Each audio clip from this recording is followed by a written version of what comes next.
డాలర్తో పోలిస్తే రూపాయి విలువ పతనమవుతోంది. తొలిసారి ఒక డాలర్తో పోలిస్తే కనుక రూపాయి ఎక్స్చేంజ్ వాల్యూ 90 రూపాయల మార్కు దాటింది. రూపాయి విలువ భారీగా పతనమవుతున్న ఈ టైంలో అసలు ఇలా పతనమవడానికి కారణాలేంటో ఒకసారి చూద్దాం. మొట్టమొదటి రీజన్, గత సంవత్సర కాలంగా చూస్తే కనుక దాదాపు $17 బిలియన్ ఫారెన్ అవుట్ఫ్లోస్ వెళ్ళిపోయాయి అనమాట. అంటే మన దగ్గర ఇన్వెస్ట్మెంట్స్ ఏవైతే ఉన్నాయో అవి దాదాపు $17 బిలియన్ బయటకు వెళ్ళిపోయాయి, ఫారెన్ ఇన్వెస్ట్మెంట్స్ అన్ని కూడా. దీనికి ప్రధానమైన కారణం మన సాఫ్ట్వేర్ జైంటే కానీ ఇప్పుడు అందరూ కూడా ఆర్టిఫిషియల్ ఇంటెలిజెన్స్లో ఇన్వెస్ట్మెంట్ పెట్టడానికి ఇష్టపడతారనమాట.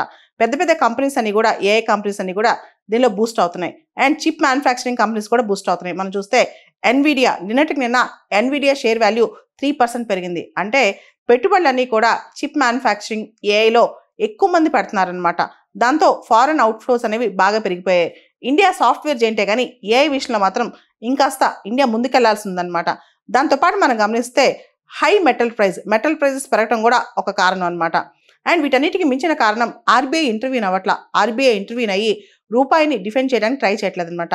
వీటన్నిటికీ మించి ఇండియా యుఎస్ ట్రేడ్ డీల్ అనేది ఇంకా ఫైనలైజ్ అవ్వాల. దానిలో చాలా అన్సర్టెనిటీస్ ఉన్నాయన్నమాట. దాంతోపాటు స్వల్పంగా క్రూడ్ ఆయిల్ ప్రైజెస్ కూడా పెరుగుతూ వచ్చాయి. ఎన్ని కారణాల వల్ల రూపాయి విలువ అనేది పడిపోతా వస్తుందన్నమాట.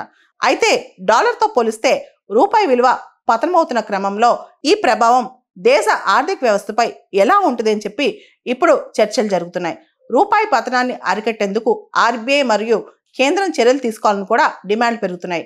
ఈ క్రమంలోనే కేంద్ర ప్రభుత్వ చీఫ్ ఎకనామిక్ అడ్వైజర్ వి అనంత్ నాగేశ్వరన్ గారు ఒక క్లారిఫికేషన్ ఇచ్చారు. రూపాయి విలువ పడిపోతున్నప్పటికీ కూడా దాని ద్వారా ద్రవ్యోల్బణం అంటే ఇన్ఫ్లేషన్ కానీ లేదా మన యొక్క ఎక్స్పోర్ట్స్ ఇంపోర్ట్స్ మీద కానీ పెద్దగా ప్రభావం పడదని చెప్పి మన చీఫ్ ఎకనామిక్ అడ్వైజర్ క్లారిఫికేషన్ ఇచ్చారనమాట.